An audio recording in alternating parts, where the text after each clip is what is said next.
হায় রে এতটুকু সুখের অভাব প্রাসাদে ছিল না, তবুও সে আমার সাথে করলো যে ছলনা।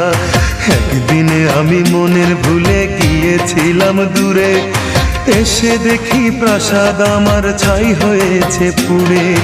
জানি না সে কোন সে রাজার হয়েছে রাজরানী, বড় বেশি সুখে সে নাই এতটুকুই জানি। ভুল মানুষ ভালোবেসে জীবন আমার হলো শেষে ধুধু মরুভূমি। যখন তোমার কেউ ছিল না তখন ছিলাম আমি, এখন তোমার সব হয়েছে পর হয়েছি আমি। যখন তোমার কেউ ছিল না তখন ছিলাম আমি, এখন তোমার সব হয়েছে পর হয়েছি আমি।